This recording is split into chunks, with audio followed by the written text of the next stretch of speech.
Why does Cristiano Ronaldo earn $260 million a year and Lionel Messi $135 million a year and Neymar, Mbappe and Benzema earn above $100 million a year each? For every goal that he scores, Messi earns $1.4 million, while a doctor in the UK earns $9 for every patient's visit. In less than 2 minutes of gameplay, Messi earns more than what the average UK citizen earns in a full year, and in a year, he earns the same as 3,850 British soldiers. In this video, we'll dive deeper into football players' earnings, explore the reasons why they are so high, how are these earnings generated, and do footballers deserve to earn so much? Let's start by understanding key differences about footballers' earnings that set them apart from other similar industries. Footballers sign a long-term contract, usually between 3 and 7 years, and they're guaranteed their payments by their clubs regardless of their performance. If they get injured for a few months, if they get ill, if they never score a single goal, or if they sit on the reserve bench for the entire contract duration, they still get their money. This is not the case for other athletes like golfers, tennis players, or boxers, who earn most of their income from prize money or endorsements, which are a result of being a winner. To earn big, they need to win big and win often.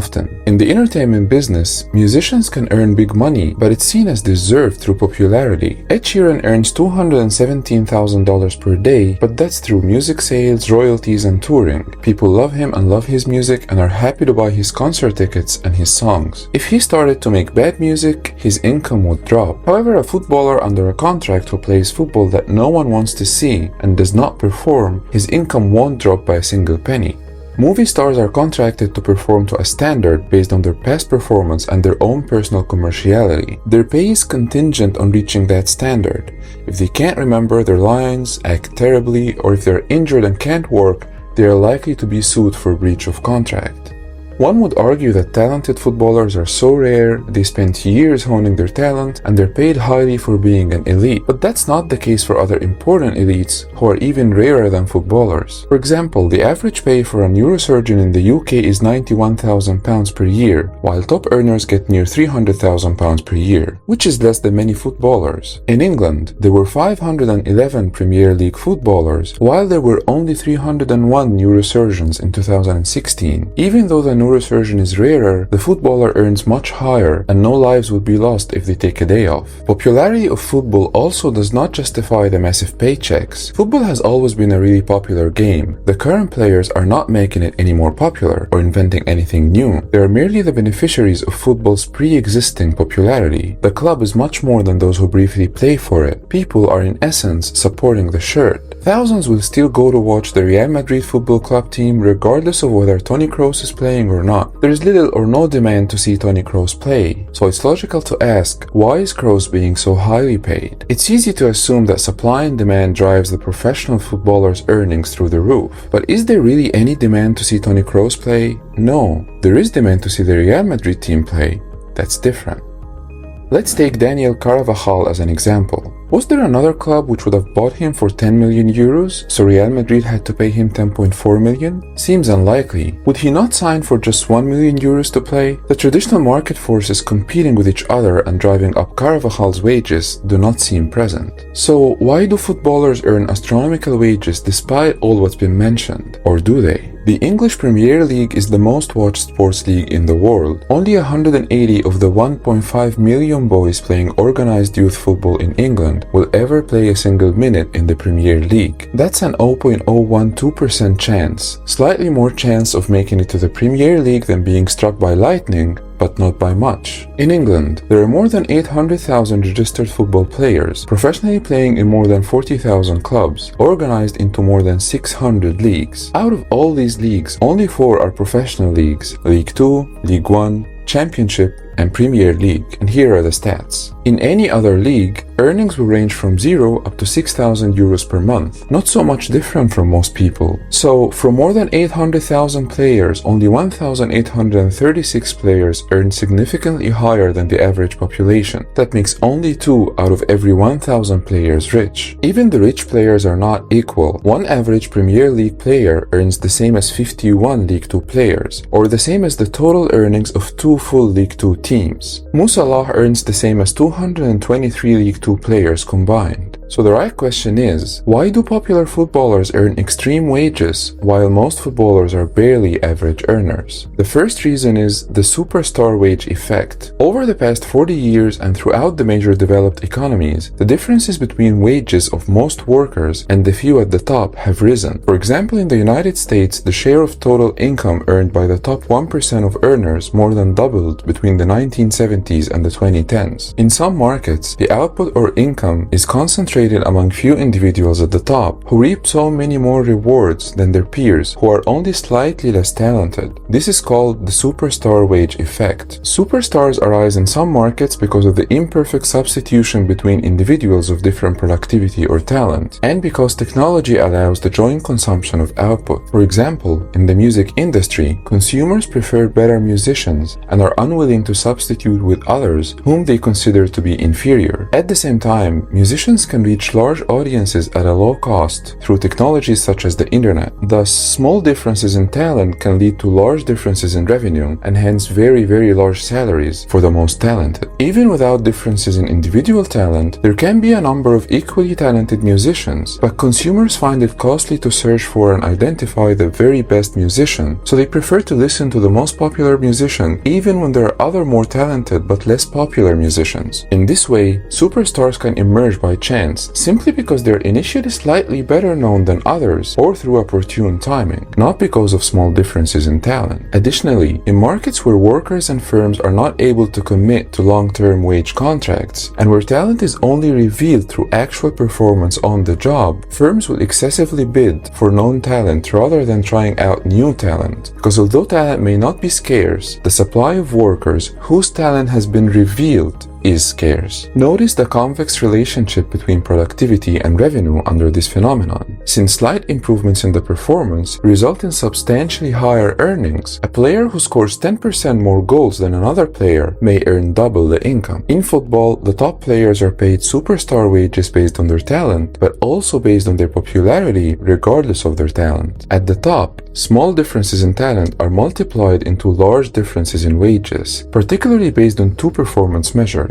the number of assists and goals scored per 90 minutes. Popular but aging players who were nearing the end of a highly successful career often earn superstar wages outside of the salary cap that normally applies to teams. This is known as the Beckham rule, since David Beckham was among the first beneficiaries. Studies have found that popular superstar players have a significant positive effect on fans' match attendance, but no effect on team performance. So their extravagant earnings represent a popularity premium rather than a performance premium. They're simply highly paid because they're popular superstars who the fans love to watch and engage with. The second reason is the football business generates a lot of money.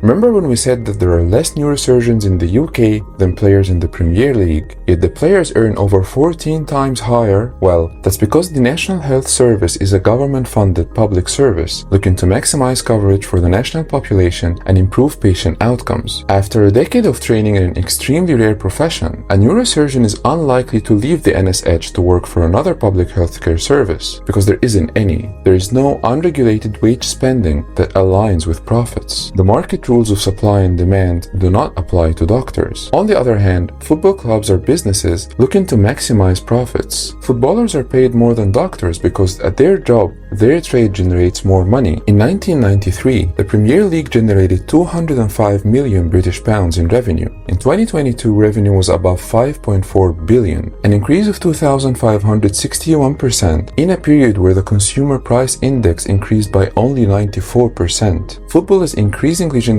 more and more money with each passing year. This trend does not seem like it will change in the near future. In 2022, the big five European leagues, the main leagues of England, Germany, Spain, Italy, and France, generated 17.2 billion euros. Each player of the 2,559 players generated over 6.7 million euros in revenues. There was a day when footballers earned less than doctors. It's just that over time, doctors' earnings stagnated while footballers' earnings soared. As doctors continued to contribute to the public in government-funded institutions designed to serve the public and subject to annual salary raises set by the laws, the football business generated astronomically higher revenues over the years, and the players at the top leagues were the highest beneficiaries from the increasing business revenues.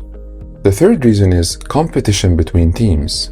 To better understand the nature of competition between teams that drove top and popular footballer salaries to the current levels, we need to understand how football clubs make money. Football clubs generally make money from four main sources. Broadcasting rights. That's money earned from TV rights deals. Through a tender process, broadcasters compete to acquire the rights to broadcast the football league games and become the official rights holder of the competition. The clubs get a portion of the broadcasting revenue due to their participation in domestic and international competitions. Broadcasting rights represent the highest value of the revenue for the top European football clubs and leagues. In the 2022 to 2025 period, the total English Premier League's broadcasting revenue stood at $12.8 billion, split into $6.3 billion for domestic rights and $6.5 billion for the international rights. Domestic rights are distributed to the clubs as follows. 50% is divided equally between the clubs, 25% is awarded based on teams' final league positions, and 25% is distributed as fees for televised matches. International rights are distributed so that the highest earning club receives 1.8 times the amount received by the lowest earning club. The broadcasting revenue represented 54% of all the revenues of the Premier League clubs. The distribution of the broadcasting rights to the teams is only partly determined by past performance. So even if a Premier League club is not able to deliver in 1 year, it can still count on the disproportionate amount of prize money compared to teams from other leagues. A bad performing team in a rich league will earn more than the best performing team in a less valuable league, because the broadcasting rights income is disproportionate. For example, the TV rights of the Dutch league is only $85 million.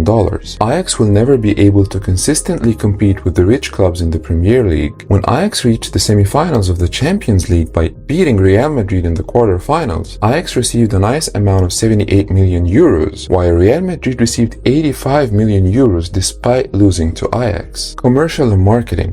That's the income the clubs receive from their sponsors and promoting third-party brands through shirt logos and banners, merchandising, and other commercial activities. The most successful teams with a large fan base are able to make 30 to 50% of the revenues from the commercial revenues. The Premier League's clubs average is 32%. The larger the fan base, the higher likelihood of more commercial revenue. Fans love winning clubs with winning superstar players, and fans must stay engaged on long-term basis to keep this revenue coming.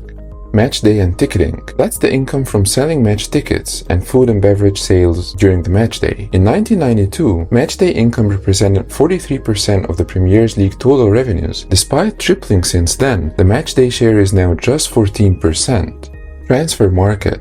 Transfer fees are generated when a club sells a player to another club. Players are assets of their teams. The football financial world is incredibly competitive. Clubs have to remain popular and to keep growing their fan base, and they have to remain at the top to keep competing in top leagues. If they don't, they simply will lose most of the revenue and can easily go bankrupt. And it all depends on one thing: having the best players in the team, as the players drive all the fan engagement and achieve all the competition results. Players are expected to bring in two values to a club: a proven talent that has been tested to deliver performance results to the club, and being a superstar who can drive fan engagement and increase viewership. Clubs have two ways to attract the best players to their teams: scout for new talents early on and build their talent in the club academy, or acquire superstar players with already proven performance and a proven superstar status that keeps the fans engaged. The problem is that the risk of failure on the pitch is too high. If a club misses qualification for a competition, or if they fall behind competing clubs in acquiring the best talent, the risk is simply to fall out of the top league or to lose fan engagement, which means that the club will lose most of its revenues incredibly quickly. The performance of these new talented players has not yet been tested. Giving them the chance inherently carries a huge risk. If they fail to deliver, the club is risking the majority of its revenues. It's just too risky. On the other hand, the risk of failure with superstar players is much less. They already have a proven talent and a superstar status. They are much more likely to raise the club's performance and the fans' engagement. Clubs are simply dependent on superstar players to remain in business, and the problem is, superstar players are incredibly rare, so they have a lot of leverage over the clubs. Competition is brutal. The clubs are scrambling to ensure that they can compete for the top spots in the top leagues. The money is only at the top. If the clubs fall behind, they will get crushed by other clubs at the top with enormous revenues that they cannot compete with. Winning can only be achieved when maintaining your edge over other clubs. One extra goal makes all the difference. One player's mistake can cost us all the championship. One spot up or down massively impacts the club's earnings. The room for error is just too tight and the consequences are too high. The nature of the unfair competition in football, with some clubs earning massive amounts of money, and the brutal competition and the excessively tight room for error, created a situation where the top clubs with massive revenues are competing for a rare pool of superstar players to keep the club's edge in the brutal competition, and resulted in a very small tolerance for errors or trials because the risk is unbearable.